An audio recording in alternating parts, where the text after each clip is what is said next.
नवग्रह 9 खगोलीय पिंड और देवता हैं जो हिंदू धर्म और हिंदू ज्योतिष के अनुसार पृथ्वी पर मानव जीवन को प्रभावित करते हैं। प्राचीन भारतीय विद्वानों ने आकाश में सितारों और अन्य खगोलीय पिंडों की बहुत गहराई तक खोज किया। खगोल विज्ञान और ज्योतिषों ने मिलकर ज्योतिष शास्त्र का निर्माण किया, जिसमें बताया गया है कि कैसे नवग्रह पृथ्वी वासियों के जीवन को प्रभावित करते हैं। हिंदू पंचांग में सप्ताह के 7 दिन भी नवग्रह के अनुरूप होते हैं। भारत के सभी भाषाओं में इन 7 दिनों के अलग अलग नाम रखे गए हैं।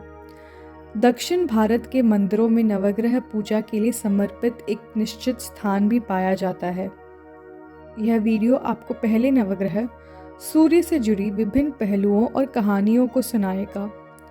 सूर्य देवताओं को नवग्रह में प्रथम माना जाता है, क्योंकि आकाशीय समूह और अन्य सदस्य सूर्य के चारों ओर घूमते हैं। उन्हें ब्रह्मांड का निर्माता और सभी जीवन का स्रोत माना जाता है। वह सर्वोच्च आत्मा है जो दुनिया में प्रकाश और गर्मी लाती है। सूर्यदेव को अक्सर 4 भुजाओं के साथ दर्शाया जाता है, जिसमें से 2 हाथों में कमल होता है, एक में एक शंख और दूसरे में एक चक्र होता है। प्रत्येक दिन वे 7 घोड़ों द्वारा खींचे जाने वाले अपने स्वर्ण रथ में आकाश में यात्रा करते हैं। 7 घोड़ों के नाम संस्कृत छंद के 7 छंद शास्त्र के नाम पर रखे गए हैं, जो हैं गायत्री, बृहति, उष्णी, जगति, त्रिष्टुभ, अनुष्टुभ और पंक्ति। यह सूर्य के सफेद प्रकाश से विभाजन इंद्रधनुष के 7 रंगों का प्रतीक है।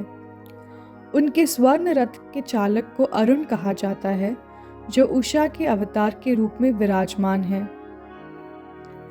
सूर्य का सबसे पहले ऋग्वेद में वर्णन मिलता है, जो वेदों के पवित्र ग्रंथों में से सबसे पुराना माना जाता है और इसकी रचना 1500 और 1000 ईसा पूर्व के बीच हुई थी। ऋषि कश्यप और अदिति के पुत्र सूर्य हिंदू धर्म में एक प्रमुख व्यक्ति हैं और अक्सर देवों के बराबरी में इंद्र के समान स्तर पर माने जाते हैं। सूर्य के प्रमुख दिन को रविवार कहा जाता है।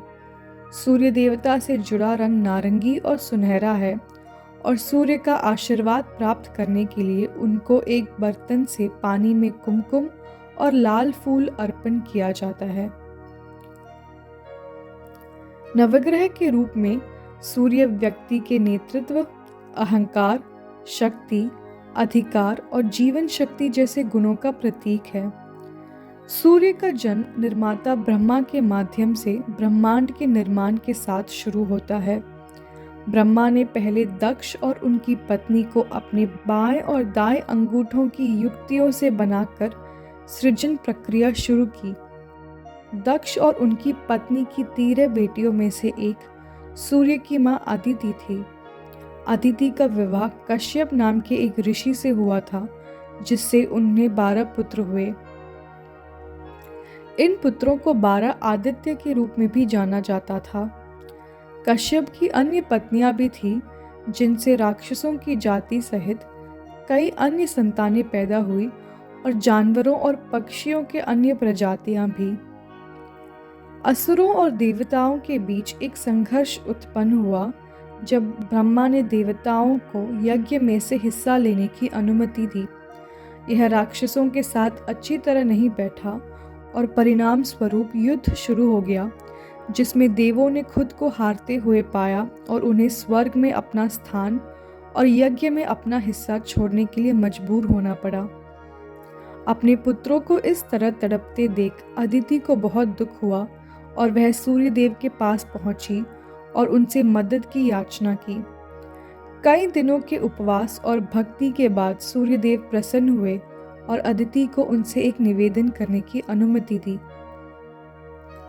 अदिति ने अनुरोध किया कि सूर्यदेव उनके लिए एक पुत्र के रूप में और उनके बच्चों के लिए भाइयों के रूप में जन्म ले, ताकि वे शक्तिशाली राक्षस को हरा सके और उनके बच्चों को स्वर्ग में उनके सही स्थान वापस ला सके। सूर्यदेव ने अदिति के अनुरोध को स्वीकार कर लिया, लेकिन कहा कि वह अपनी पूर्णता में पैदा होने के लिए बहुत शक्तिशाली थे और इसलिए उन्होंने सूर्य के रूप में जन्म लेने के लिए अपने सार का 1,000वां हिस्सा दिया। तो इस तरह सूर्यदेव का जन्म अदिति के माध्यम से एक अंश अवतार के रूप में हुआ। तब इंद्र ने असुरों के खिलाफ युद्ध की घोषणा की और यह देखा गया कि सूर्य ने असुरों को देखते ही देखते भस्म कर दिया। अंत में देवों ने स्वर्ग में अपना स्थान वापस पा लिया और एक बार फिर यज्ञों में भाग लिया। सूर्य का विवाह समुग्न से हुआ, जिससे उनको 3 संतानें हुई।